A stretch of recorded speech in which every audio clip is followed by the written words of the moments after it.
And welcome back to Bedouin Banter. I'm your host Khalid Dosri, and this is the show that has been gone for a couple of months now.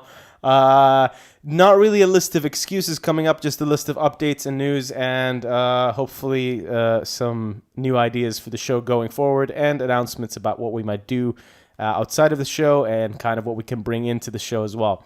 So without taking up most of the time, let's first get an understanding of the episode we have ahead, which is an episode I like very much. It is one with my friend Tom Romanski, one that I've queued up for recording for a while. And it's an insight into the world of branding, marketing, and the genius creative side of things that is Mr. Romanski.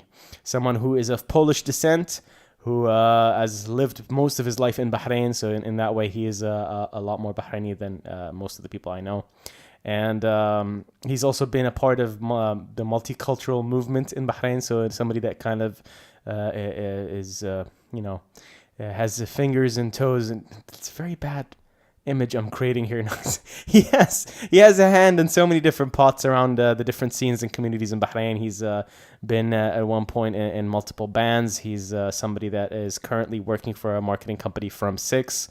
He's somebody that is also influential as a creative in so many other fronts, as far as I can tell, from gaming to other stuff. But I don't know if he would consider it influential. I say just his existence is influential enough as it is, and kind of points to the side of Bahrain that you maybe don't hear enough of. And that's what the show is about, right? So let's just get to the current problems we might be facing in the show, kind of give you an idea of what's going on. So this is the first episode we're going to be having in a series of episodes that are filmed. And the new format is going to be hopefully filmed. Those of you who have made feedback and maybe like some like one protest about the idea that there is like a mystery to the audio and not actually seeing the people behind the show.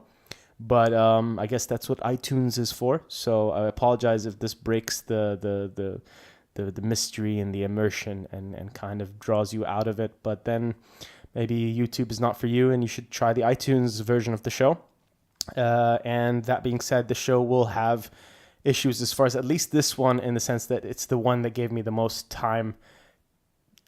hellish time to technically sort out. And at the end of things, I was almost about to scrap the whole idea of having video, but decided against it simply because the Ninja Blade has been working out really well as far as capturing data for hours on end, breaking that DSLR time limit of like 20 minutes or so.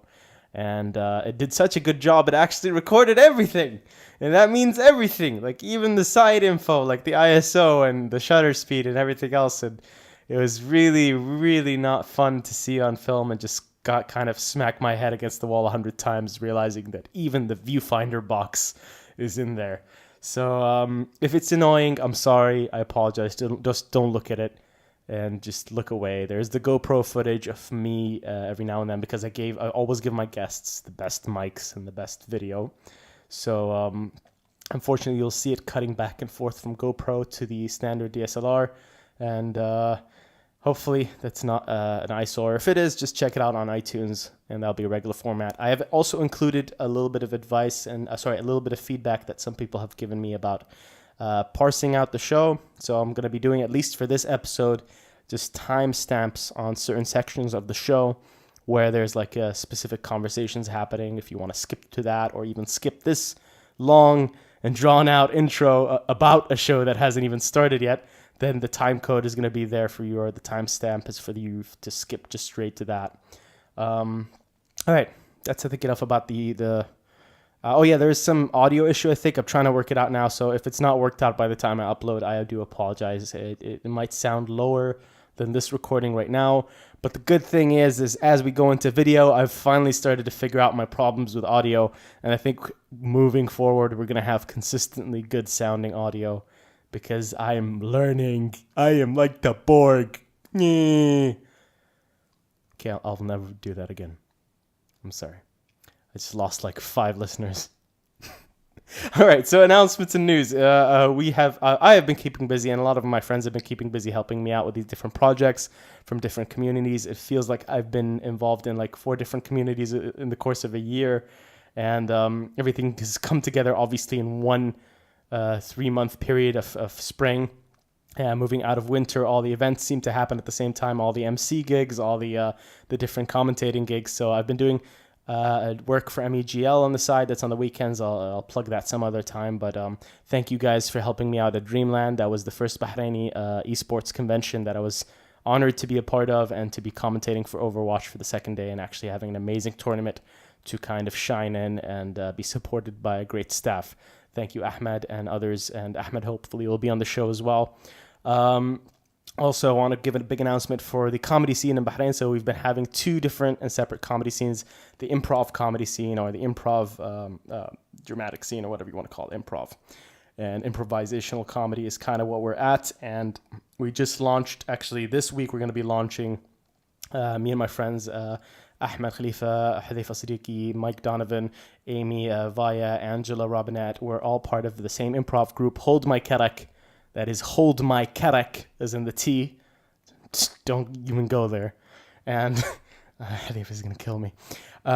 If that group has been starting to go kind of head on into the improv scene, and kind of going out of our little impromptu in-house productions and practices, because we've not really unveiled what we're doing, and what we hope to do as far as touring in Bahrain. Touring, I like using that term. I'm touring, and we're going to be doing our debut show as the premier improv group in Bahrain at the Raven's Nest. That's at the Raven's Nest in Garden Plaza, Badaya, this coming Monday. So by the time I upload the show, that'll be probably like Thursday or Friday. So on Monday, 7 p.m. at the Raven's Nest, that is March 12th, you will find us performing our debut show there. Please come. And if you'd like to be part of improv in general, we also have another group, which is the Improvables. That is a subgroup within the MTC, which is the Manama Theatre group that works under the British Club. So that's like one group under another group inside another shell, all incubated in one weird kind of hive-like mind. Like I said, operates out of the British Club. That is also usually every Monday, but not this Monday. At 7 p.m. we run those workshops. It's for beginners, it's for fun, it's for doing improv, learning the dramatic side of improv, short form, long form, even understanding the comedy aspect of it.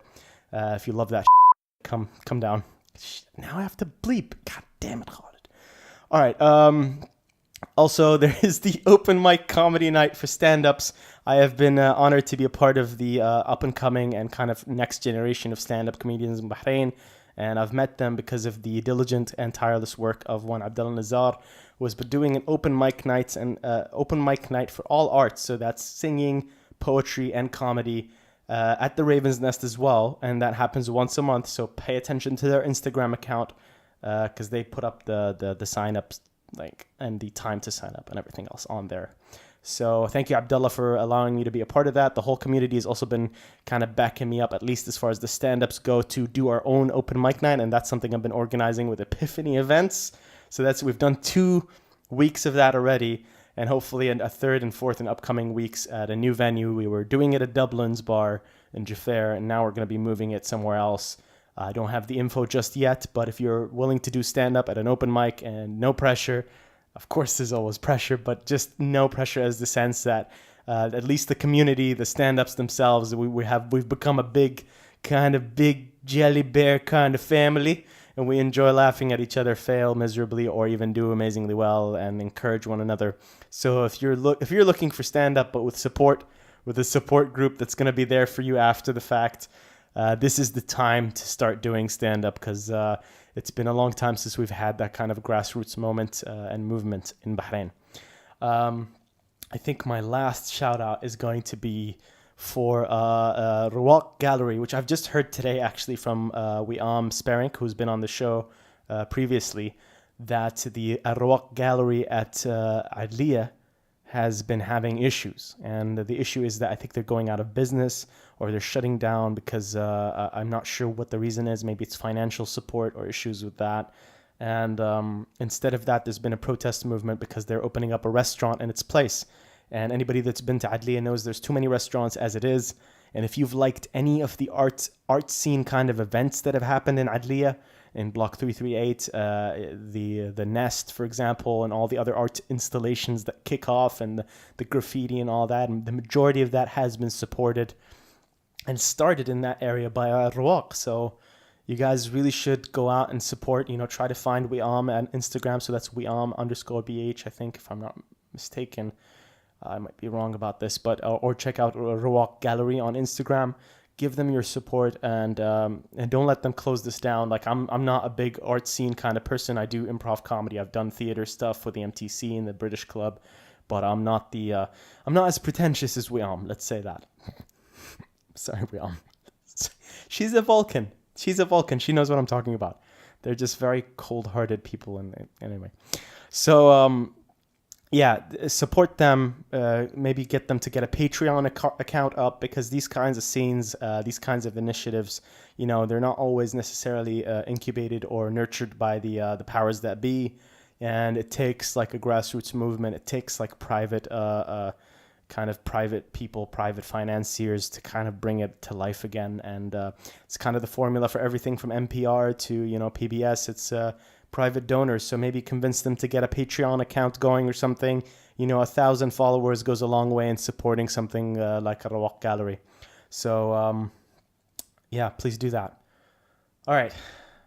I think I've already strained your patience. So we're just going to go straight into this next episode, and hopefully the series of episodes that are coming up on video. Please, all you Bedouins, enjoy the show. This is Khaled Dosri, and interviewing Tom Romanski.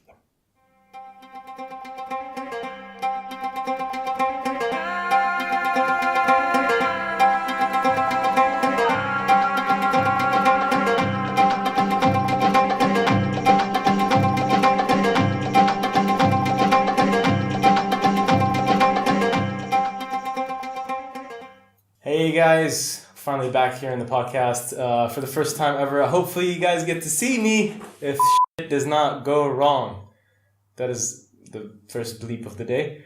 Trust me, it's fun in post-production. I have a very special guest who's actually not supposed to be the first person here on video, but because of technical difficulties, those of us following us on Instagram, please welcome Tomas Romanski. Hi, how's it going? Nice. Glad to be here.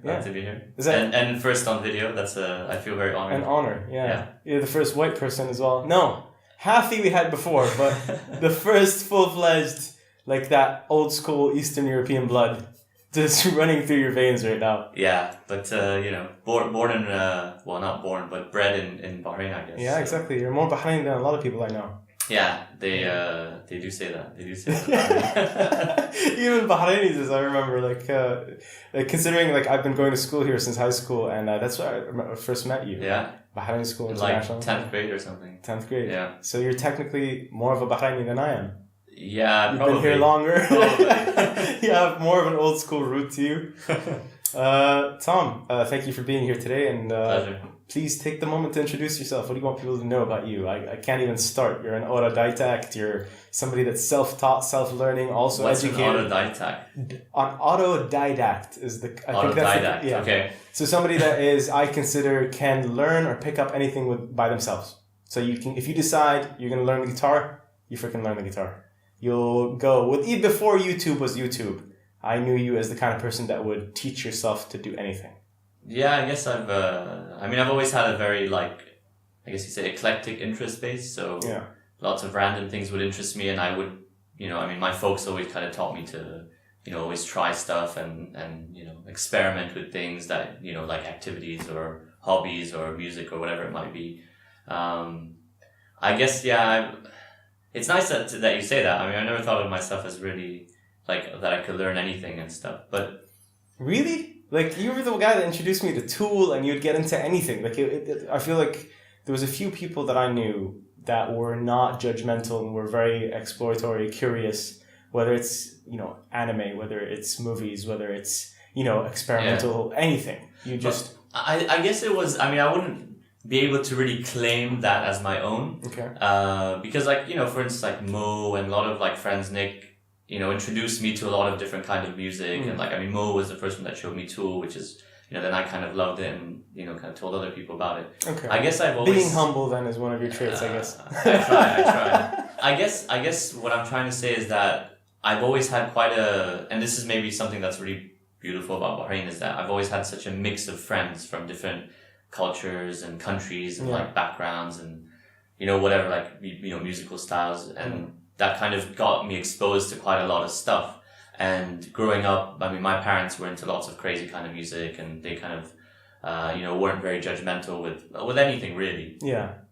So I was very open-minded. So when someone would, play me something or show me an anime, which, maybe I hadn't watched, I wouldn't kind of say, oh no, this isn't really my thing. Like, I'd always give everything a chance. Yeah. So I guess that's, growing up that way, it makes you quite open-minded. So then, do you think that you would also say that not just your family, do you say Bahrain kind of like also, does it induce that kind of thinking? Because that's how I felt when I came to Bahrain for the first time. It felt like it was already a cultural melting pot. People are kind of primed to allow other ideas to kind of float and, Yeah, I think you're right. I mean, I guess like historically Bahrain has always been like a trading port or whatever. Yeah, so, since the days of Tylos. Yeah, it's since those old days. They've always had that kind of in their blood in a way, So, when you kind of transfer it to now, these times, I mean, you meet Bahrainis that are just into all kinds of stuff, which is quite cool. And so it does foster that, openness, I guess. I mean, I've lived in a few Middle Eastern countries, like in Qatar, and I was raised in Dubai, actually. But Bahrain just has different. like... It felt real, legitimate. Yeah, it just has like an extra sort of like, I don't know, like, I don't want to say tolerance because they're all quite tolerant in a way, but just people are a bit more eclectic, I guess, in Bahrain. And they're a lot more used to kind of, diversity in all its forms. Yeah. We're not just talking ethnically, we're talking everything from like what people are interests to. Like I remember in Saudi was, even if we're talking just about gaming, like that, not many people were into PC gaming. Everybody was a console gamer. When I came to Bahrain, you'd see the diversity of everything from what movies people are into, what genres they're into, whatever it is, the music, all that. It was maybe predominantly metal is still the king of all things, but metal is always the king of all things. The king of all things, no matter what. It's a Middle East thing. But yeah, Tom, let's get back onto introducing yourself. You're not just this person, this Renaissance man. You're also an accomplished marketer king, the guru of marketing in Bahrain. Yeah, my boss would be very happy to hear you say that. No, I mean, I work in branding and marketing, which I kind of, to be really honest, fell into totally by mistake. When I was finishing high school, my parents were basically like, I didn't really excel at anything specifically. I wasn't like, oh, he's like very sciencey or he's like super good at art. So there's a clear kind of career direction. But he's a jack of all trades. Yeah, I guess, jack of all trades and master of none. Yeah. I was really into music in high school, and my dream was, I want to go and be a guitarist in a band. Which you did do. I did do in the end. It was just like a cover band and stuff. But I guess you could say I half made my dream come true, because the truth is I never dreamt to be a rock star. I never thought, I'm gonna be like famous and a rock star. Like I just wanted to like literally. You want to feel like you had the skill set of a rock star. You were like accomplished. I literally just wanted to be like a session musician. Okay. Like I didn't want to be necessarily famous or anything. I just wanted to be like, that is my job. I'm just a musician, and that's what I get paid for. Whether I go on stage or whether I like touring the world, like I wasn't really thinking of that, So I kind of thought, okay, I'll go and study music. And, I kind of went to my folks and said, listen, I finally picked a career. And they were like, no, no, you're not going to do music. They were supportive in the sense that they said, look, why don't you, and it was some of the best advice they gave me. They said, look, just get a job or do a career where you're actually going to make money that you don't hate, that you kind of enjoy, so that you have money to do all this other stuff and buy guitars and play, which was a fair point. Because, if you think of all the people who decide to be musicians, 1% are going to make a living out of it. The rest are going to end up in poor and starving. I know how you feel, but at the same time, I feel like I wish I had parents that were that harsh. And deep down, I can see their disappointment in so many angles. But at the same time, there's this kind of common accepted thing in Saudi. You're kind of like put under the heel of everything from society to culture to what you're. So if you're a weirdo, people are like, oh, okay. At least he's not that, it's good. It's okay. He can, as long as he's not into the weirder stuff and the underground. Some hope for him, yeah, as long as he's not crime or anything else. He's not going into like weird politics and stuff. He's just, he's a geek. That's good. Yeah. Geek is good.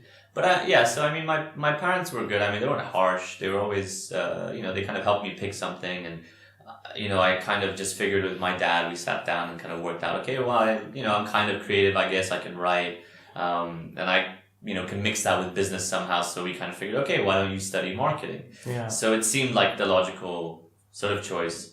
And then, I studied marketing and it was fun. And I mean, in uni, I won't say that I was super engaged with it. I wasn't like passionate about marketing. It was just, okay, I've started a degree, so I mean, I gotta finish it. And then, yeah, I ended up coming back to Bahrain, working here, and then sort of through just, as life happens, I guess, various jobs. And I started at one company and then kind of started enjoying it. And then, as it kind of went through, I ended up at the agency, which I'm at now, which is from 6. And I do more like brand strategy, which is actually, as it turns out, something that I really, really enjoy. So starting off with something a bit random and just kind of picking up some degree because I had to go to uni, I ended up in a direction which, I really, now I really enjoy what I do. So which is marketing and branding and strategy. So here's the thing, right? You're kind of describing the reason why I wanted you here, because you're one of those people that I feel like in every field, in every profession, you have somebody that is able to bridge the two halves of a human brain, right? Mm-hmm. The strategic critical thinker and the creative mind, the ability to kind of be human and connect with real people, right? And how their emotions are. And I feel like when you describe your marketing strategies, your branding strategies, and everything else, you're kind of tapping into both. Is that something that is common in your field, or is it you're like, not to kind of make you put you under pressure to toot your own horn, but to say, how often do people in branding, in marketing, whether globally or in the Middle East, they tap into both and kind of desire to blend both? To be honest, I mean, in marketing, it's like, like you said, the kind of mixing the right and left brain is, it's the common, like that's what you should be doing, right? Right. So that's the goal, yeah. Yeah, you have to research, your target market, or you have to research your products or whatever. You have to have some science behind what you're doing. But then there's also an element of sort of intuition and experience, and just sometimes, something feels right and can't necessarily say, well, this is the number that proves it's correct, but you just, that this is the right approach, let's say. So you have to kind of find that balance. To be really honest, internationally it's done much more. I think locally the industry still has a little ways to go. Yeah. And by locally you mean Bahrain or the Middle East? I would say the Middle East, because that's the majority of my career has been here. Yeah. I've done some projects outside, but Bahrain is really more of what I know. And I think slowly it's kind of catching up, but people don't here want to really invest in the research part for some reason. That doesn't mean that not everyone, obviously. Some people I have some clients that I work with that are very kind of keen on, we have to make sure we research things, and we don't take decisions subjectively. We have to, because that's the thing in marketing, and as with any sort of art form, it's very easy to be subjective. To say what, I like this, therefore everyone will like it, which is, it's kind of a fallacy, because you're not necessarily the target audience. You're not necessarily the kind of mindset that, you might be selling your product or your brand to. So, but a lot of people do that here. They'll just say, I like it, or I don't like this, or I do like that. Therefore, that's kind of what we should be doing. With that subjective perspective. Yeah, with that subjective perspective, rather than kind of taking themselves a little bit out of the equation, say okay, I might not like this, but will the person that I'm actually trying to communicate to like it or not? And that's, I think, what people here find hard to do sometimes, to get out of their sort of just looking at something from their perspective. So internationally, yes, there's a much more of a, I guess you could say scientific approach or focus on the research and data. But nowadays, especially the stuff we do, and it's been quite helpful for us, we do a lot of digital marketing, right? Right. Which, digital and social media, that's where everything's going nowadays, So how does that affect, because, we kind of take a while to catch up on anything here, whether it's strategy or, even creative thinking. There's a lot of, we let the West and other places kind of test out the field. And once something has become an established format, then we start to use it and never actually, push we don't pioneer, we don't trailblaze. So you feel like digital marketing is still there? It's still prototypey in a way? Or is it people have kind of already are experimenting in different ways? I think people are definitely experimenting. There's not a lot of, here I can kind of toot our own horn. Okay, go ahead, yeah. To be honest, where we're at with From 6, the stuff we do for digital or the digital marketing, no other agency really does it to the level we do it, you know? Right. I mean, we have some really good people on our team, that are just, they really know what they're doing. And the thing with digital that's great is that you can actually show like a client, for instance, results, right? Yeah. So you can tell them, listen, this is how much money we spent on your project or communication. This is how much, let's say like leads or sales or something that we've generated. Right. And here's your return on investment. So when you look at a lot of these guys, especially when you look at like banks or real estate companies and you show them the numbers, they're like, oh, okay, shit, this actually, like this works. You've shown me it's worked. But, you know, when it comes to other kinds of advertising, like, you know, let's say like above the line campaigns, you know, so that's sort of things like radio and print and outdoor. You can't really track that. Like if I have an ad, I mean, you can track it to a degree, but it's much harder. You're talking about traditional media in general, right? Like if I do let's say I have an ad for some product or something, right? It's hard for me to really gauge or to show like a client, out of all the marketing and things that they might have done, this ad resulted in exactly this amount of leads or calls or whatever. Right, yeah.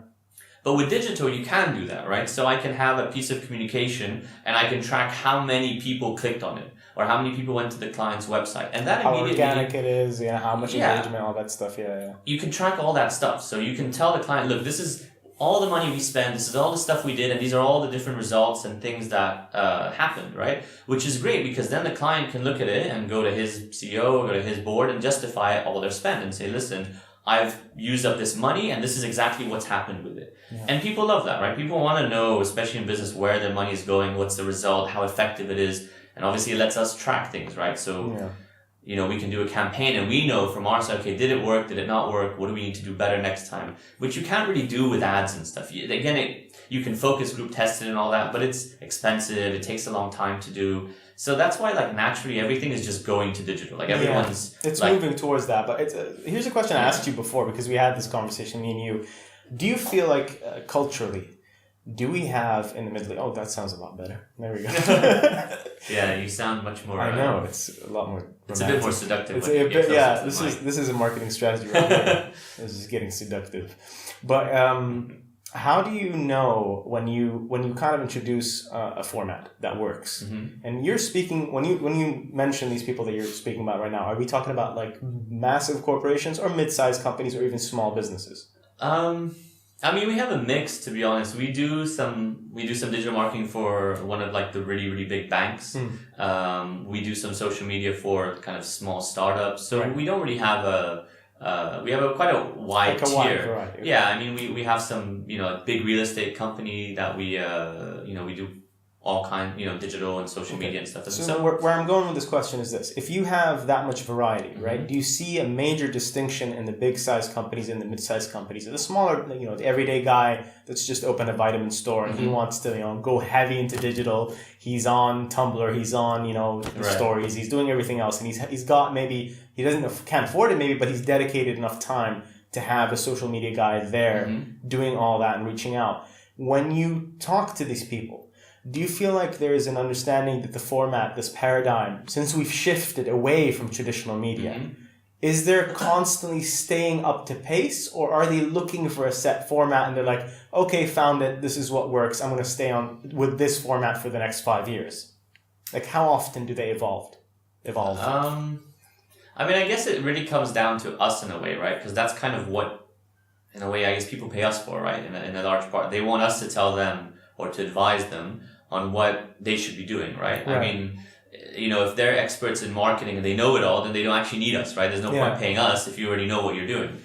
That's just like the honest truth. So people come to us because they're, it's not that they don't know, but they're kind of asking, they want help. Okay, look, I know I should be doing this or that or the other, but maybe they need a strategy, or they maybe can't like create all the content, or, there's various kind of reasons why someone would come to us. I think, people are catching on. I don't know, in my experience with branding and marketing, and I've worked with, quite a diverse set of clients, big and small. There's just, I guess people are a little bit scared in Bahrain to sometimes be the first to try something new. Yeah. I've been in a meeting before with marketing guy. A hamur, as we say. A hamur, yeah, a hamur. The big fish. He was definitely a hamur. Yeah. And we were, talking about, we were pitching him an idea for a campaign, and it was something that hadn't really been done before. And he was kind of like, okay, but, if no one's done it before, then what if it like doesn't work? We're like, okay, I mean, you kind of have to take a risk sometimes. You can't just be the first and take no risk at all. But his kind of opinion was like, no, but if, people talk, and if it doesn't work, then they might talk badly about me. And, and we were kind of a bit, okay, but you got to take some kind of risk. You can't just always be the second to do stuff, because, that's not really great. This is what I like about you. You're being a bit humble about this and reserved, but there's this aspect. This is where your human side kicks in, right? You don't just go with the data. Like a lot of people would aggressively push and be like, no, this is how it's done. Trust, and they'll just hammer it in that that's what everybody's doing until the guy feels the pressure that, this is what everybody's going. This is the direction. But is this where your creative side kicks in, where you've been working in bands, you understand that you have to be, especially in the Middle East. What I love about the Middle East, it kind of trains you to understand how to reach out to different people. You're being sensitive to different cultures, different mindsets. People kind of do business in different ways as well. Some people do it fast, some people do it slow. Yeah. So has that helped you in that way, being that kind of a translator of different cultures? I think so. I mean, I think, anyone in our industry who has the balance of the two is always going to benefit, right? Because, half our job is, yes, there's the data and there's the kind of like the research and the science and all that. But obviously a huge part of our job is like the relationship and the human aspect, right? That you can't really have, I don't think you'd be as successful, or a person won't be as successful if they have one without the other. Like you can't be just like purely emotional and just relationships, because in the end you have to deliver, right? You can only hold a relationship for so long with some kind of client, but actually all the work you're doing is shit and you're not really delivering, but you have a great relationship. Like that's going to fizzle out eventually. Yeah. But then at the same time, a client, like, you have to, it's like my boss always says, like, when you work with a client or you start a big project, it's like you're getting into a relationship with that person, right? You have to have a trust. You have to know when to push a bit. Dinner date. Yeah, exactly. You gotta schmooze a little, and you reveal a bit about yourself. You're not being too like pushy as well. You have to take an interest. I mean, I always try with my clients to not really just like, in the end, look, you're spending a lot of time with these people. Whether you're on the phone or you're meeting them. Like I try and get to know them, and I honestly, I think most of the people in the company I work in, we try and get to know everyone we work with as people, like whether it's clients, whether it's partners.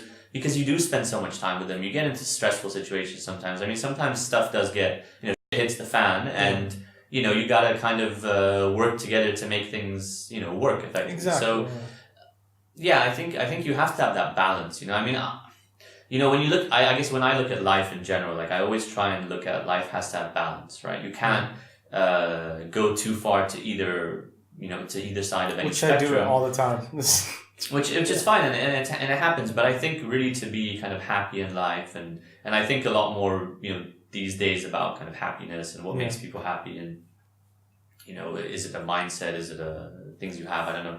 But I think balance is always the thing that I kind of come back to in everything I read, and that's a good point you bring up. Like now, here's we're gonna like move away from the corporate aspect of talking to clients and everything else, and actually get down to you as. How do you then manage to find that balance in your personal life when you're talking about, you're in a committed relationship, you also have to invest the human aspect into your clients and your work. So you can't just be a robot. There's other people that clock in 9 to 5. I wish I could do that. I wish I could be just like, Mr. Roboto, just going in. I don't know you. You don't know me.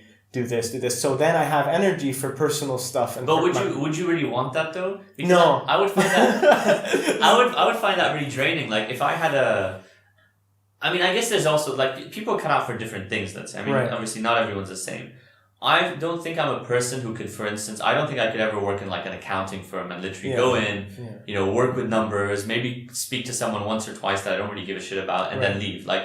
To me, that would actually drain all my energy, and it would be soul destroying. I feel you. So, it's because I'm antisocial in a way. I don't know. I'm getting better. My wife says I'm getting better at it, but I have like a limited pool, like of my mana, my reserves and resources that goes into like feeling like, okay, I'm talking to this person. I want to engage. I want to know something about his life. I want to get to know his family and everything else. And a lot more than I was, as a kid. It was programmed into me to just avoid too much interaction. You remember me as a guy of very few words, maybe, but only to the people that I knew that I felt like, they're the people I want to invest a lot of energy into, which most people would say that's kind of what they fit into, that category.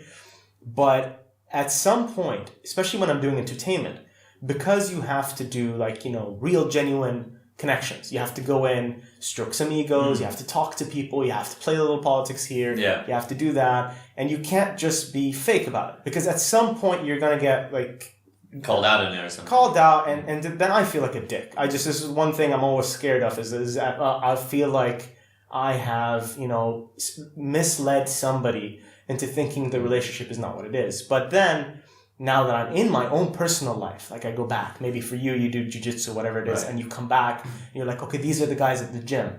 This is my, my intimate other, my partner, my wife, whatever it is. And do you feel like you have more time for them? Does it energize you? Does it take away from that?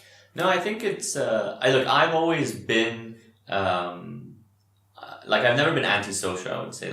Since I was a kid, I was going up to strangers and saying hi to them, and just, I've never been a shy person in my life.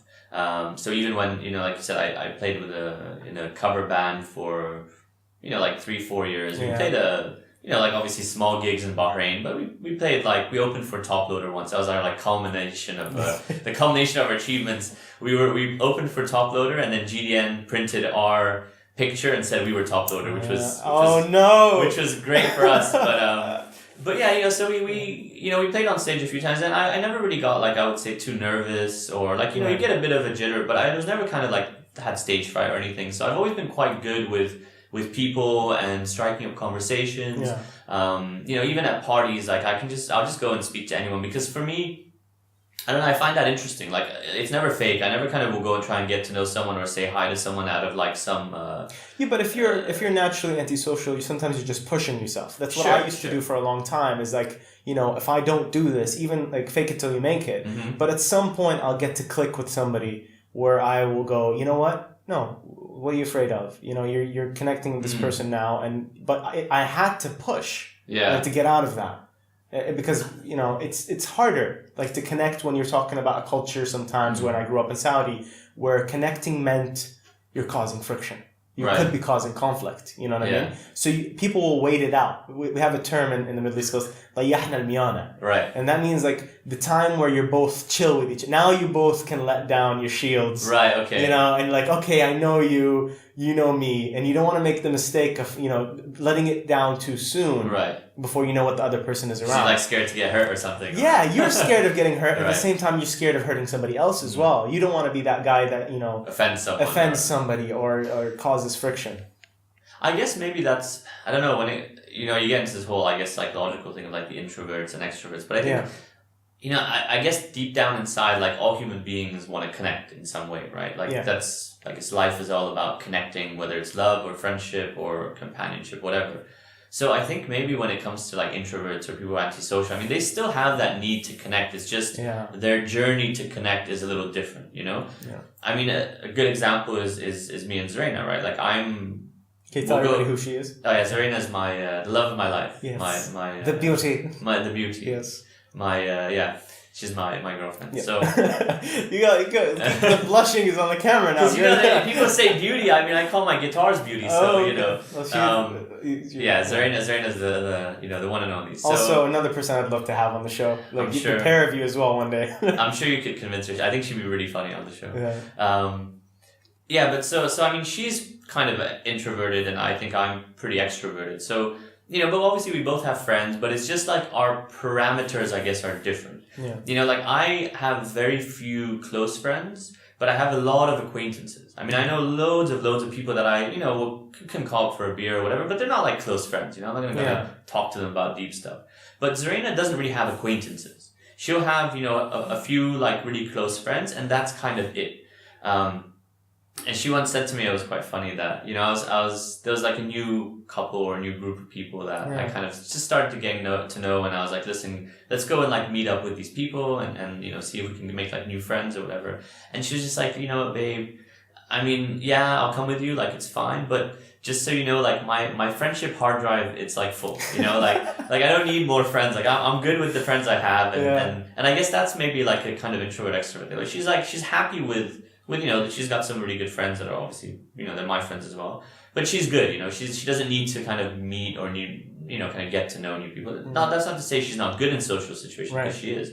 I mean, she's really chatty. That's the thing. I was the opposite. You know. I liked growing up, I liked a small group of people, but the reason was entirely different. It's because I could control the situation and feel comfortable only around those 4 or 5 or whatever it is. And then I slowly grew that circle of empathy and even like realizing, okay, you know, relationships are not burdens. You know, people, you grow from one another, you become a family, you learn from one another, you appreciate. But then there's also like the opposite where I go too far. Yeah. And I'm like talking to everybody and I can't give everybody the attention they deserve or the time and commitment they need. So finding that balance is important. But with you two together, like in how you deal with your stuff, her being that way, and you at your job being, you know, completely the other way. You have to interact with a lot of people, and so show a little bit of genuine nature. But she does too, to be honest, because I mean she works in events, which is even technically even more extroverted. But how does she do it compared to you? Like, I mean, I don't know. It's weird because I don't know, to be honest. I mean, she is a very good personal person, a very personable person.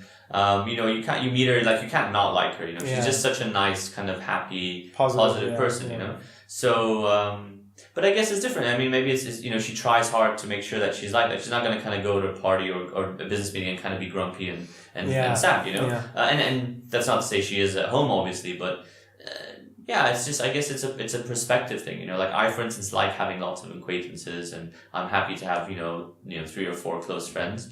She's happy just having 4 or 5 close friends and not really, you know, the other acquaintances. But it's kind of interesting what you said about the, like, I guess letting your guard down in a way, you know, putting down the shields. That's what she's always very much shown me. Like, you know, when she gets to know someone, when she's getting to know someone, like a friend or whatever, you know, it takes her time to become comfortable with that person, to sort of, you know, they have to meet up a few times, just kind of get to know them. And then she can kind of open up a bit more and they can start, like the friendship process is like, takes longer, but it's like deeper in a way, you know? Whereas me, I guess because I've always been quite like, just open as a kid. And I guess maybe from my mom, and I have to really give my mom props for this. She was always very like, my mom is a very like cool person. She's a very talkative person, very open, talkative, very social, very like, you know, very just kind of like, you know, she doesn't really care what people think. You know, she's not, I mean, okay, she doesn't not care what people think, but she doesn't let it bother her. You know, if someone makes a bad comment, she's not going to kind of be like, oh, okay, I'm going to feel bad about it. Yeah. She's very confident and she knows who she is and she knows her value.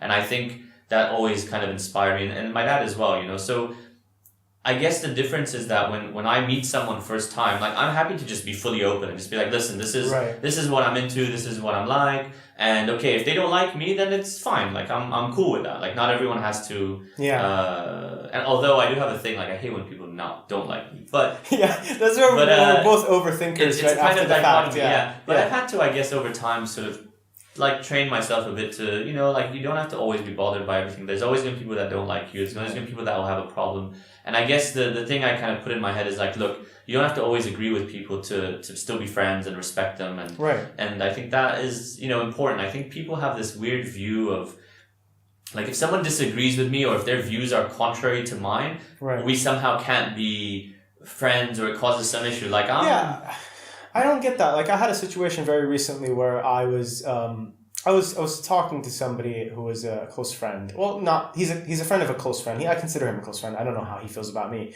but to be fair, I didn't even realize I was broaching a very sensitive topic, and I won't get into what the topic was, but I was pushing because they had an opinion about the topic, right? And I'm this guy, like, especially since I started the podcast, all my friends in our personal situations, I have to learn how to not be the fucking interviewer. Right? I have to stop and realize, you know, don't be training your like question skills right now, buddy. Walking around your auto recorder, it's like 60 minutes every time, you know?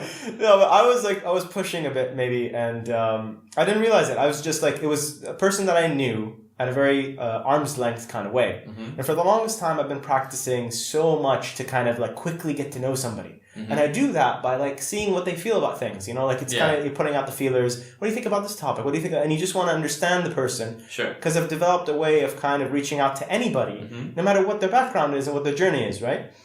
But with him, it was for the first time, I haven't seen it in a long time, since like I was a kid in Saudi and all that. I realized that the pushing became like, oh wow, he sees it as what's your intention? What's the point? Why are you trying to like get to know me that quickly and push that quickly? And I realized there is an aspect of a threat to it, right? You are forcing somebody to put down the shields when you didn't realize you were doing it, even though that's in one culture, right? If you look at the Dutch and most of Eastern Europe, it's about how quickly you guys can get to know each other. How quickly? But I don't know. I think that's a... Is it a generalization almost? But I think it's an interesting point because I've kind of found that too. I think people here can be like a little bit almost not defensive, but yeah, it's they're like a little skeptical. Like if you're trying to be too friendly, almost it's kind of like why be too friendly, right? Yeah, they don't give you the benefit of that. But I think when you mentioned like the Dutch and stuff, like I always thought the Dutch and the Swedes and like the Finnish and Norwegians, like those kind of I guess Scandinavian. They were all super open and very friendly, but apparently that's actually not the case. Really? They're apparently quite like close knit community. Like I have a few friends who lived in like Amsterdam and stuff, and they said that it's quite hard to like really befriend like a Dutch person that easily. I'm not saying you can't. But they take a time to let you into their kind of real inner circle, to be like kind of invited to their house for dinner and stuff. Gotcha. So they kind of have their little close-knit communities, so they're not actually that easy, like, which I had that conception too. I thought like, oh, these guys are like super friendly, and I mean, you think of like places like Amsterdam, they're just so tolerant, and everything is like so chilled. But it's weird; it changes from place to place. And I've met a ton of Dutch people online that were very. I don't know if it's because of the aspect that they were online and I could just hear their voice on headsets and stuff like that. But they're very like a lot of people. English people consider them rude, for example, because they're very like direct, straightforward, at your face. You know what I mean? Everything is at your face. So I always felt like that was to me something I never had, but I liked.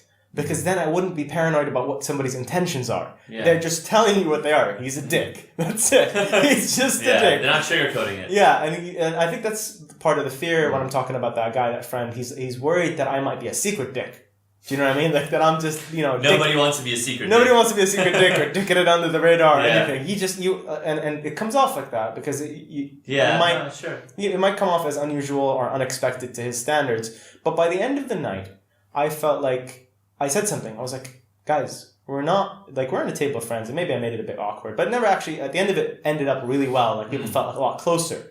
I was like, we're not politicians. We're not, people that are trying to, get at office or do anything, or we're not journalists or that stuff. So we're a group of friends in the Middle East, and we're Arabs, right? Why do we have to be worried? If we're friends, let's just be friends.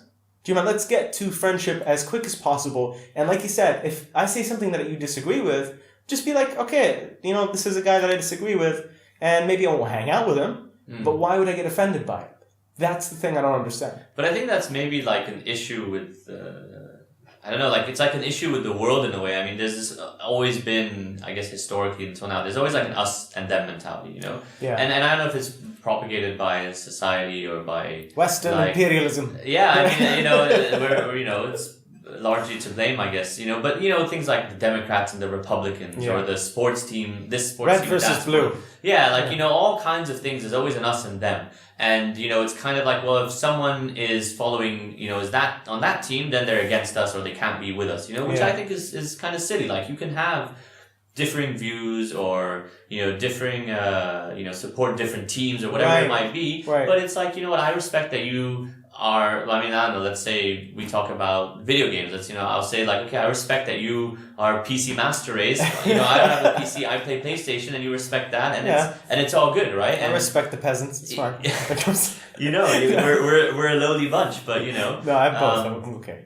But that's the thing. That's what I find kind of odd because, I mean, I don't know, the way we were always raised, like me and my sister, is that like it's fine for people to be different because everyone's got their own views on things, but you judge people based on like their character and their actions and not what they what kind of team they support or whatever. It's okay to agree to disagree, right? Exactly. And I think that's a challenge because I think sometimes people a lot of places in the world can't get that through their heads in a way. They don't want to accept that. They're like, no, well, I can't really be friends with this person if they don't align with all the opinions I have, let's say. Yeah. Which I think is silly. I mean, it is. It's just, sometimes it's like you said, it's tribalism. It's so weird to see it as well shift the pendulum in different countries, considering like, when I grew up in Saudi, there was people that were all about, not wanting to offend and making sure everybody's okay and looking out for everybody's interest. But nowadays I'm seeing that change massively with the internet and everything else. And people are a lot more comfortable about, hey, tell me what you think. Like, what do you want to talk about? Don't you think people are like, even nowadays, it's like everyone's offended by everything, It's like you almost can't say stuff on the internet without someone being like, well, that's the thing. Offended what's by surprising though? The people that actually get offended the most are Westerners towards anything that, for example, some of the shows I've done, right? Like the people that would say comments are usually the Westerners, and it's not because they actually feel like they're just trying to be protective of the minority audience, right? Or not, sorry, the majority audience, which are Arabs and everything else, and they're the minorities in the room, but they want to make sure nobody's getting offended, and they want to make sure, like, they're, like, for example, I did a show where it was a Colin McPherson, you remember the Irish play, were you there for that, Seafarer? Yeah, that was pretty good. Right, okay, so it was really good, right? And I'm not going to, mention specifics about who said what and what went where, but some of the people that were running the show were worried about the fact that I was cast as the devil, right? But in a classy way. The Arab guy is always the bad guy, right? Well, this is the thing. It's actually the big part. Yeah. It's the best part. It has the best lines. It has all the monologues, right? It's him and Sharky. So my character is not like, the cartoonish devil. It's a tragic portrayal of this character that is now going through this pact and has to kind of redeem himself, right? So I'm working as a foil to Sharky in a way, but I shine so much in that role. I felt honored by it. So you did shine in that role. Thank you. So I want to say thanks to Hannah for giving me the part. But yeah, some of the other people that were worried, they have to be careful because they're in the country and they want to make sure they don't offend people. Sure. And they were worried like, oh my God, we put the brown person in the role of the devil. Is this wrong? Because everybody else in the show, which is like a 5-man show, was white. Yeah, I can see how that can be misconstrued. It can be, but like. You'd be surprised. The Saudis, Arabs, people I would invite, like even if I'm doing live streams or anything else, the Saudis are the ones that are like, oh my God, yes, go do it for Saudi. Like they want to see themselves kind of out there. But that's a funny thing though, because it's I don't know, like until you mentioned it now, it never kind of dawned on me that I was like, oh, they cast like Khalid the brown guy as the devil. Yeah. Like I never. But we already established you're more Bahraini than you are like.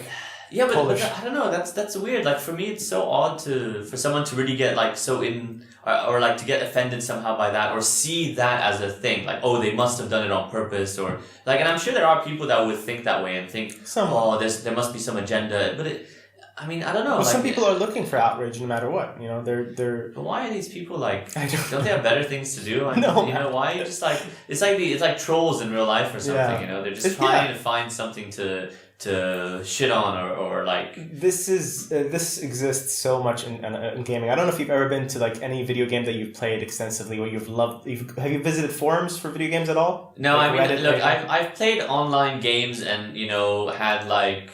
Been cussed out by 11-year-old probably. So I've had that experience, which is why I don't use a headset anymore. Yeah. But no, I've never been to like really. I don't really go in. Well, there's this phenomenon, right? Mm-hmm. When a game is really popular, let's say, and eventually like there's maybe a drop off, or like there's not as much people playing as there was maybe since the game came out like a year ago. Yeah. And when that drop off happens, there's a phenomenon where people that go to the boards, the message boards, and they'll say, "Oh, the game is dead," or they're doing this to the game. The game is crap. They're trying to rig the game. And they forget, a lot of people forget that the people that visit the forums are only the people that are dissatisfied with the game. Right. So if you're happy with the product, you're playing the game. You're not going to go, oh my God, I loved my experience. Thank you so much. You're busy playing, right? Yeah. Because you love the experience. Exactly. You're not going to go and thank people, right?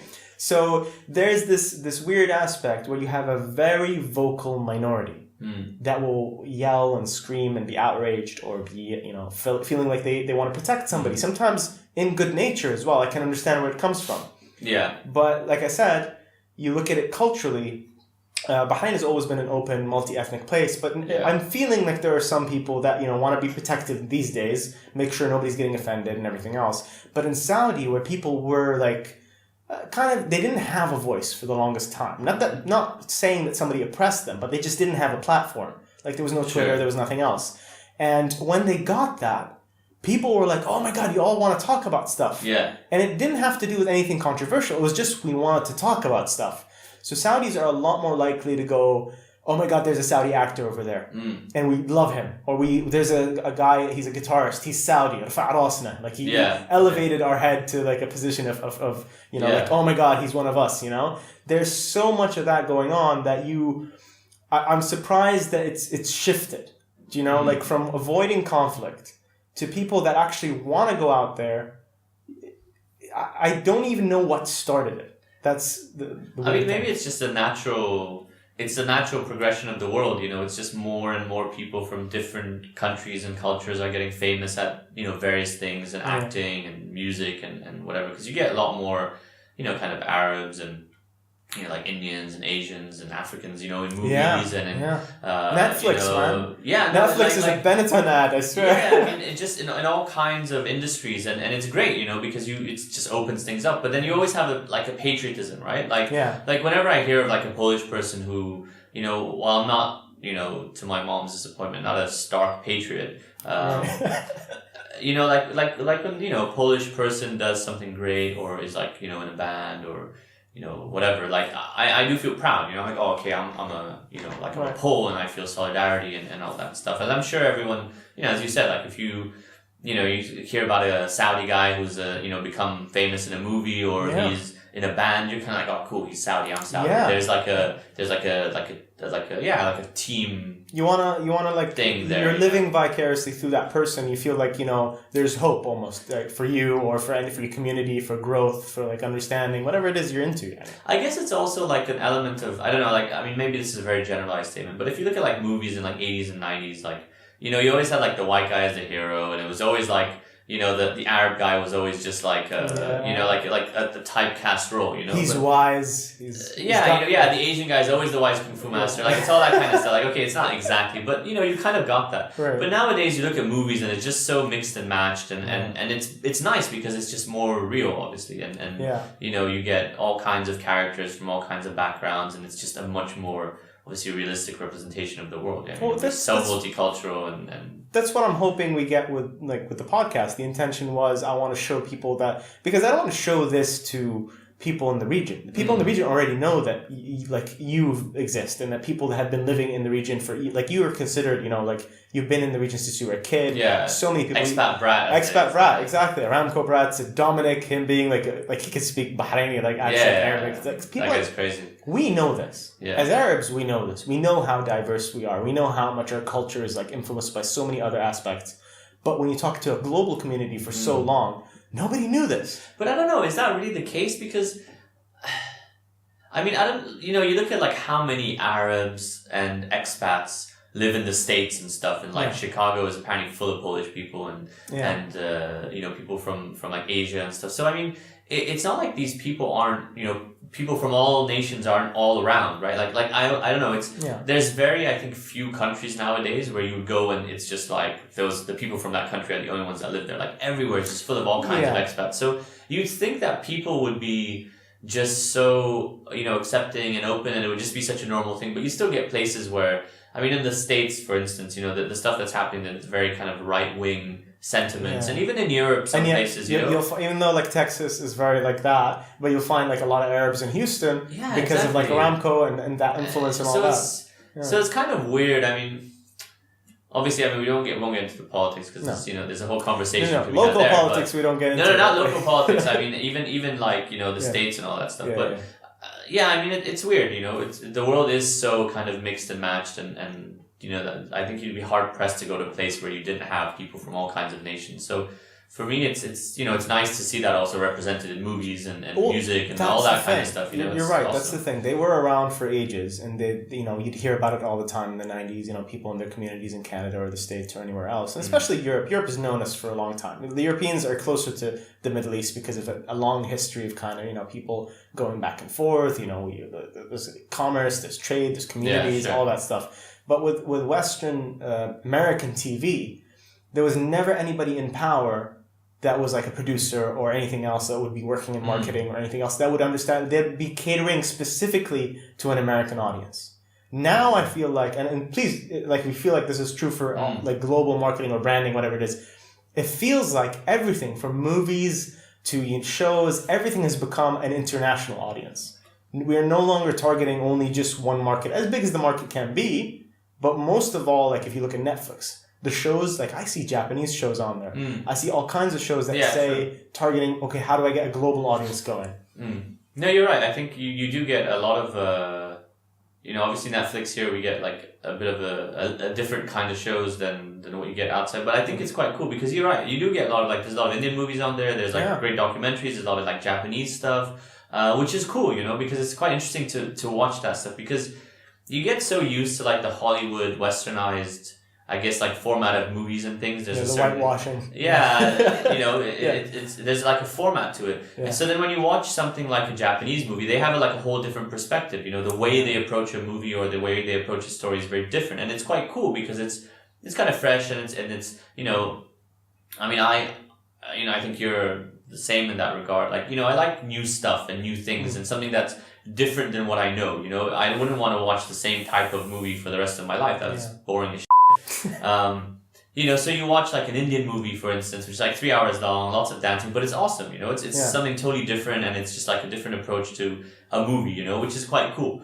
So it's nice because it opens your mind a bit. It gives you kind of a new experience of how things can be done, and so it's great. I mean, it is cool that Netflix does have all these different. So, what do you personally think was the cause of it? Because I don't know when the point happened, but there was a point in time. I recognize it in my head where I'd watch like a video game that was a Japanese video game or anime, whatever it is, a movie from Japan. And the fight choreography was distinctly Asian. You can tell the difference between like Die Hard and like Asian choreography. Yeah. And then one day somebody decided in American video games that we're going to use like the best elements out of that game and transfer it. And now it's no longer just Western and Eastern. It's become, we all amalgamate. We're like the new Roman Empire of media. I think it's just it's like a natural progression, right? Because you're going to eventually like take the best parts of all the different things, and it's like a convergence, right? Yeah. Like you eventually be like, okay, well, like the best choreographers are, let's say, maybe Asian. So, okay, let's start using that choreography in all our kinds of movies, And then they say, okay, but the best music is from whatever this place, so let's start using that, and the best acting is from this place. And, it's just kind of like everything will start, it converges, right? Especially with the world now.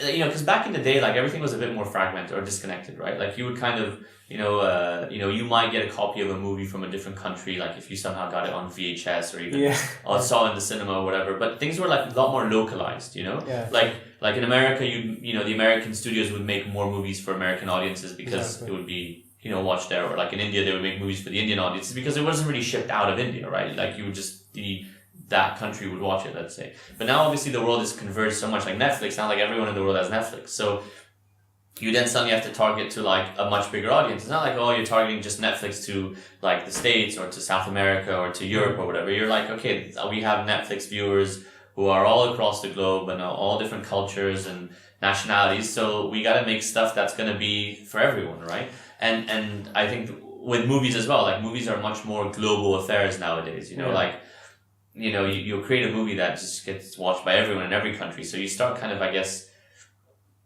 or maybe what I mean is like you get more exposure. Like, so if you're like a great, let's say, like a composer in in Asia, Korea or whatever. or Korea, a great composer in Korea, it's much easier for you to become like discovered by other studios, and for them to have a unique sound, a unique cultural aspect to you as and well. even it's easier for them to work with you. You know, you might be able to do it like remotely somehow. You could record stuff in the studio there and fly. Whereas before, it's like unless you were like really looking out for this kind of person, then you would work with the people you came across, or you heard about, and it would just be harder to hear about people so far across the world. Exactly. So now it's just everything's been brought together, so you can actually just take the best parts of all the. You heard it, people. Tom Romanski says globalism, an amazing thing, a good thing. I love globalization. Globalization is the best. I see. That's the thing. There's downsides to it, but then we never talk about these upsides to it. You know what I mean? Like especially with media, I feel creativity and stuff like that. But do you feel like when I look at a Netflix show, I'm like, okay, they greenlight everything, but it's much more of a possibility for me to actually find content or see a movie or a TV show. Please make a Warhammer Horus Heresy TV show. Netflix. That would be pretty. I would watch that. Please do that. Please. I actually know someone at Netflix, so if you give me a pitch, I will put you in touch with them. The Horus Heresy Games Workshop, get on this with Netflix. They're the only people will do it, and it's gonna be like amazing. I don't care if you have to get a Japanese anime studio to do it. Just do it. All right, you did Castlevania. But yeah, that's something I'd never see. Castlevania on Netflix. Yeah. Why? Which audience are you targeting? People love anime, man. I mean, but it's just they know, like they know what people want, and they're ahead of the curve as far as everybody else is concerned. But then you wonder, well, how is this breaking the laws of reality? It used to be when something is that big, that huge, millions of people watch it, it becomes crap. That's usually the old formula, right? You went mainstream, bro. You sold out. So what has changed now? What do you feel has? I don't know. I mean, I think you still get, maybe it's like a best of both worlds thing. It's like stuff on Netflix doesn't really feel mainstream, even though some of it is. Yeah. You know, like they're doing, I'm trying to give a good example. Like, okay, like their Marvel stuff, right? Like Punisher, which I recently watched, was great. Yeah. Like Daredevil and all that stuff. Like, it's quite mainstream, right? Marvel and that kind of comic stuff is pretty mainstream, but it doesn't feel that way when you watch it. It's still quite gritty and like, especially for instance, I mean, The Punisher, for instance, as an example, was a show that I really, really liked. It's quite violent, but it's cool the way their take on the superhero, you know? And it's not like, okay, it's the Punisher and he's just going out and he's killing people and he's just like violent and stuff. They made it all about like the war in Afghanistan. They made it more all about like the veterans coming back and like PTSD and like the stuff they have to deal with. And they made it like kind of a social commentary, which was quite cool because, you know, it's like a comic book character that's obviously all about just like, you know, going crazy and shooting up, but they really linked it to something quite important, like, which I thought was great, you know? You can see that as well. Like, there was much more of a story narrative to it than the typical Punisher from the comics, right? So they actually went the extra mile to make him a bit more human, a bit more like adding some depth to him, right? Yeah. Like, he could have been a very flat character, and people would have been fine and happy with it. Yeah. So the scary thing is, like, sure, they made a couple of crap, like maybe shows that people didn't like about Marvel, but that one specifically, they could have been lazy about it, and yet they weren't.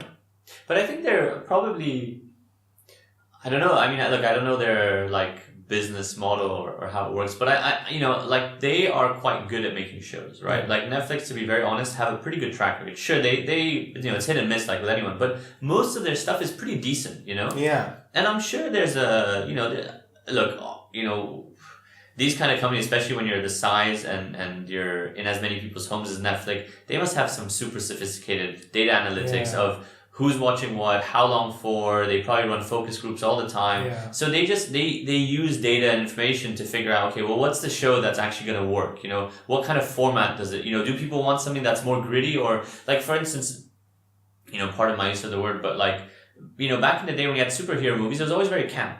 Right? Yeah. You look at all the old Batman with Adam West. Batman Forever. It's, you know, spandex and you know, even before Batman Forever. Well, Batman Forever was a good example. It was the height of it. Yeah, everyone's in spandex. It was all very like funny and you know, kind of cheesy. And now you look at superhero movies and the ones that do are much more gritty, right? Like, okay, now you have you know, Guardians of the Galaxy, which is funny and stuff. But you look at like the Batman. But they're anti-heroes, man. How often? Yeah, you're right. Yeah. You're right. They're anti-heroes, definitely. But you know, like even Avengers and like, okay, Punisher and all these kind of Daredevil, they're all very gritty actually. They're much more real, and I think people like that kind of take on things, They do, yeah. It's more creative and it's a little bit more It feels fresh. It feels like... Yeah, exactly. Yeah. It's like a reinvention of it. And for us, it's like, I feel validated. I don't know about you. When I see that stuff on a big screen, a lot of people, would there was my generation of nerds and geeks were very oh, we were there first, very hipstery about, it was cool when we were ostracized for it, right, yeah. But I feel like, oh my God, I'm validated. There's my stuff out there, and it's like people love it and they accept it, and it's well, they said geeks will inherit the world, right? So maybe that's what's happening. We're so there was a mistake. They didn't mean the meek will inherit the world. They meant the geek, right? Yeah, exactly. God, I was really happy about that as well for myself. But I mean, if you think about it, that's probably. You look at a lot of guys who obviously get like various degrees of geekdom. You get like super nerdy, and you get like kind of people who are quite cool but into geek stuff. But a lot of these people are now, who were geeks when they were younger. Like, look at us. You're like, okay, we're in various corporations or various jobs or whatever, and you're still like, I work in like a marketing company, and I work with banks and real estates and all that stuff, which are you could say like kind of grown up things, but I'm still into like video games and cartoons and whatever, So you think of all these other guys who are now producers, or you think of like J.J. Abrams, right? Like, he was a massive geek when he was a kid, so now he's in a position where like, oh, you know what, I can actually make movies and stuff. So obviously he's gonna make stuff he likes, like geek movies. So I thank social media for that in a way, because like it used to be, if you were multidisciplined, or like in your case an autodidact or whatever it is, you don't fit into one label, like kind of the people I want on the show.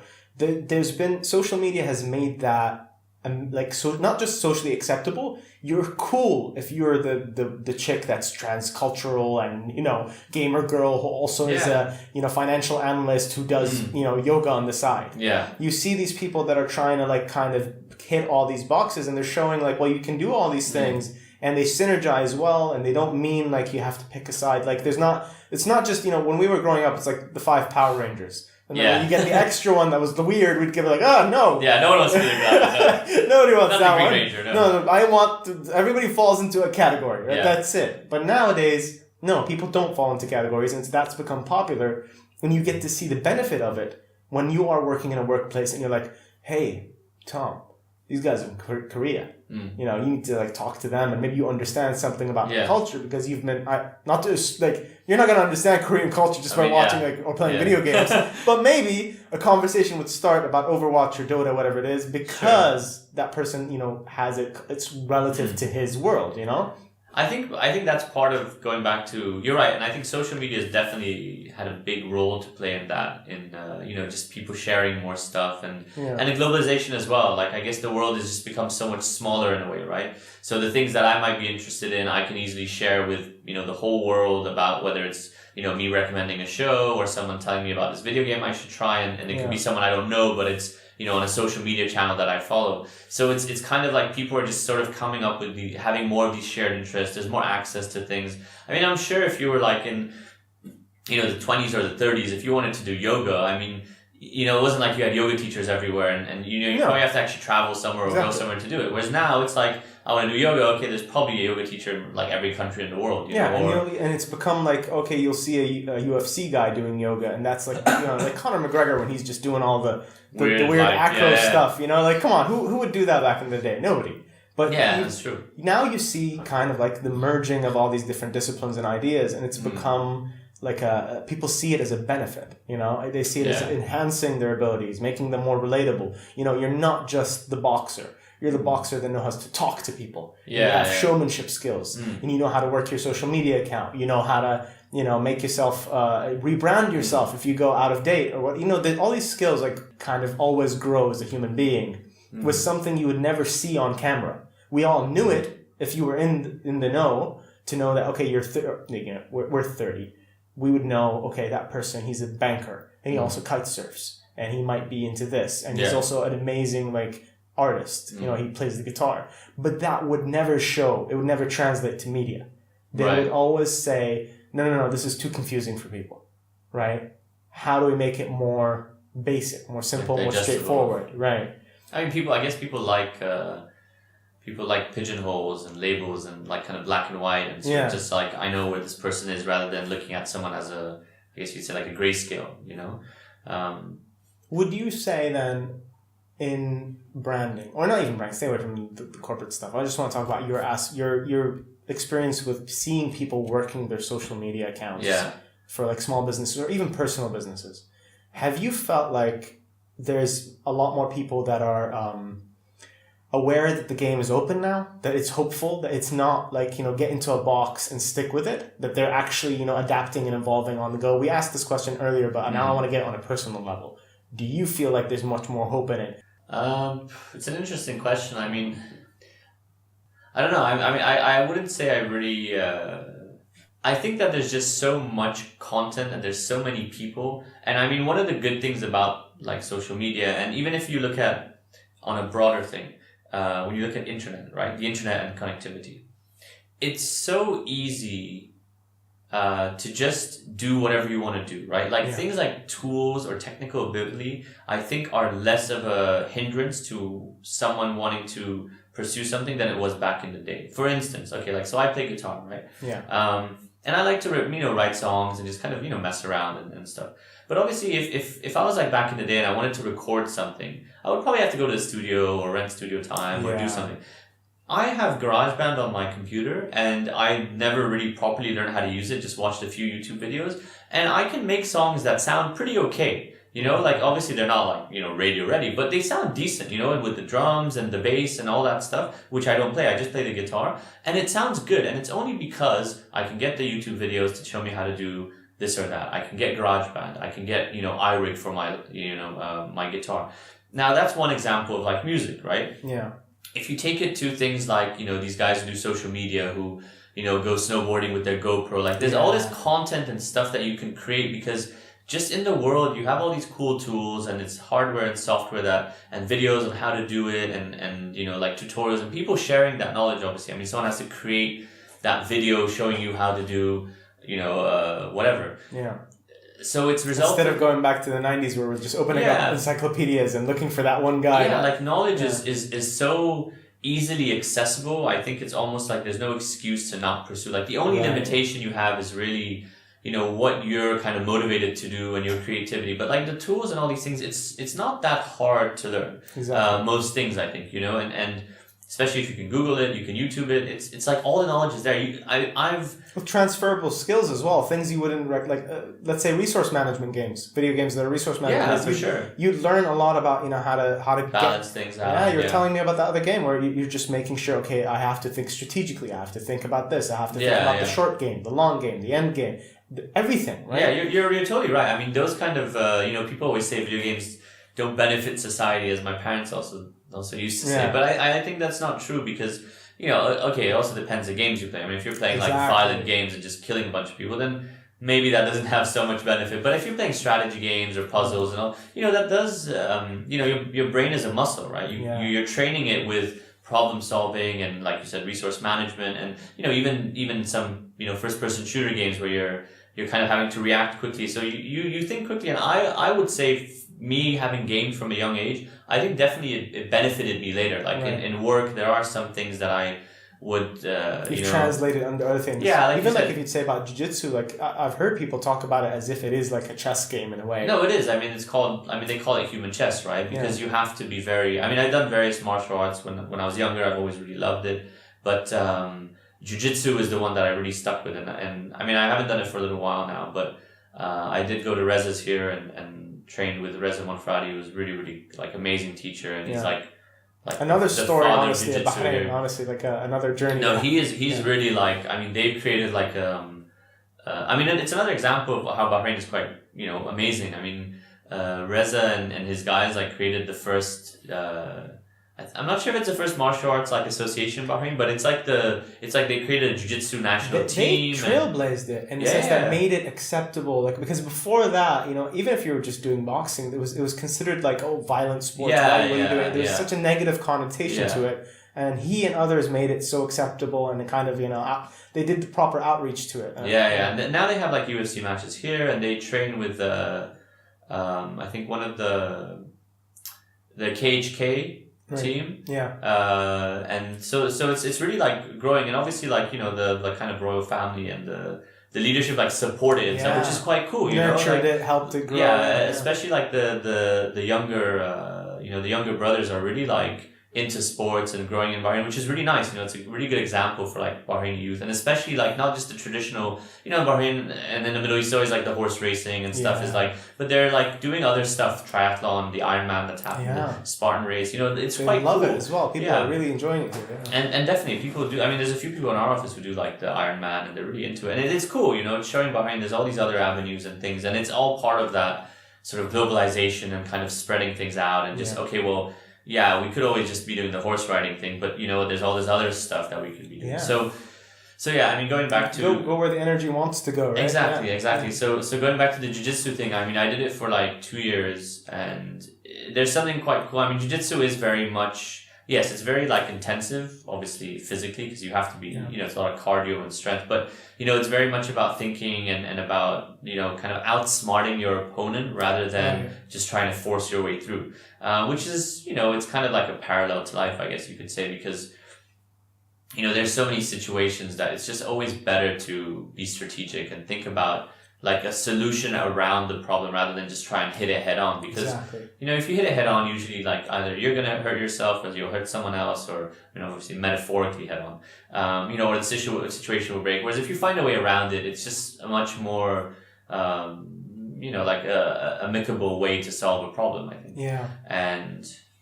So I think there are a lot of transferable skills, and I think nowadays people, if people are good at like finding information, I guess. If you're good at finding information and good at picking stuff up, I think that's almost like the most beneficial skill you could have, because you can get access to any type of information you need, but you have to be able to know what information you need for the thing that you're doing and how to find that information. And obviously with the internet, there's like a lot of crap out there. So you need to also know how to filter, right? You need to know, okay, well, this guy's perspective on what I'm looking at is not really great, but this guy's is really good.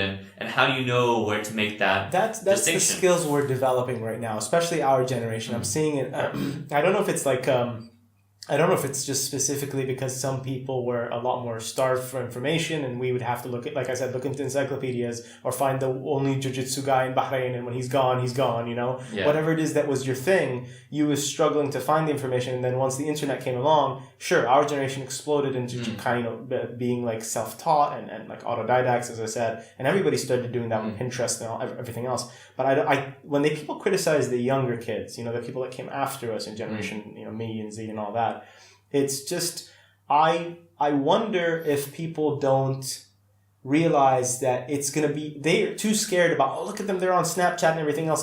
But we're the ones, and so will they be, the ones that figure out, okay, when I have kids, I will know the games that are good for my kid. I'll be like, hey, play Dota.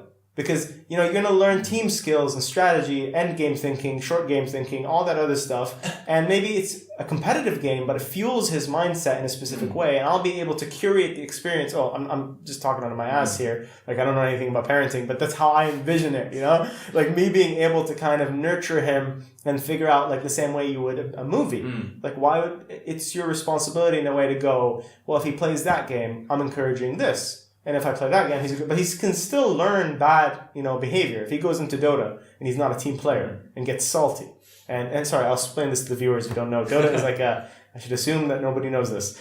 Dota is a strategy game that's also known as a MOBA, or like a multiplayer online arena. And people, 5-man teams go up against 5-man teams, and they play this about hour session-based games almost. And they will develop their characters, power them up, think about synergy and being able to coordinate with one another. And it's very vital to coordinate as a team. And it's high-paced. A lot of things happening really quickly. A lot of things going to like what's known as meta strategies and kind of coming into anything else. Once that clicks in a kid's head and they understand that whole framework, and they also understand that they have to be a mature human being to be able to deal with failure, to be able to deal with, my partner maybe is not as good at that front, and how can I make the team work? It's only now in gaming that we're starting to see the same thing that Reza did and other people in MMA around the world have done for jiu-jitsu and other things, which is people are starting to consider, this is an esports team. It needs a coach. They need to play in-house. They need to figure out, not just how good their game is, how they are as people. And I feel hopeful like that the kids will figure that out without being like so scared about it. I just wonder if because they have access to all the information, will they actually seek it out compared to us who were starved? I mean, it's an interesting question because I always think of like, okay, when you get access to more information, there's always a chance that someone's going to abuse it, right? You have this whole thing of like fake news and like echo chambers and stuff like that. So, I would like to think like, how do we, without obviously, without like censoring the internet or censoring stuff, like how do you actually make sure that they're not getting kind of fed the wrong information or being misled, and it's not only even for kids, it's even for like us, when it comes to news and all these kind of things. How do you, because it's like, yes, okay, you have like the let's say the seeker of information, right? Who's looking for games or he's looking for whatever and he's going to learn these skills. But then you have the person who's giving or creating that information, like where do you kind of draw that line of I don't know. I believe. Is it totally like on? Is it your kind of responsibility? Like, everyone's just gonna put out a bunch of stuff on the internet, and it's your, it's your call, kind of what you. Well, do we have a choice anymore? Like, there's no way to limit it anyway. Honestly, if you think about censorship has failed for the longest time. This is not going to work. It's people find workarounds. I've been finding you can't. I mean, you can't really censor stuff online. Right? You can't. You can do a good job to make it seem like you're trying, but reality is that the best way to deal with it is to educate them on the tactics, right? It's kind of like, if I'm going to use the worst analogy in the world, letting the kids eat their own boogers so they develop immune systems that kind of fight back against all, this is a manipulation tactic. This is a marketing scheme. This is that. And I feel like with the kids today, they're being bombarded by so many strategies that are being repetitively hit at them. I'm sure you understand. You see it as well in content, like producing content for marketing and everything else. There's diminishing returns. It's not like you can use like the same strategy for 10 years now in a row. You have to be that adaptive that quickly because people catch on. Yeah, and I mean the world changes and new stuff happens, and I mean it's like when you were saying now, like, okay, you're gonna have when you're kids. You're raising them, you're going to tell them to play Dota and whatever. They're probably going to turn to you like, Dad, Dota's like so last year. Yesterday's news. My dad's such a like loser because he likes Dota. And they're going to be into like some weird hologram game or God knows what. I've already figured it out. I'm going to find the kid that thinks like me, but like me in the past. And I'm going to be like, do what that kid does. Like I'll be like that. I don't have to know what the game is. I'll just be like, I can tell the personality of the kid that would be probably playing the right games. And that's probably, I'm just, again, talking way out of my ass. There's going to be a whole sideshow of Colin's parenting tips for like geek dads.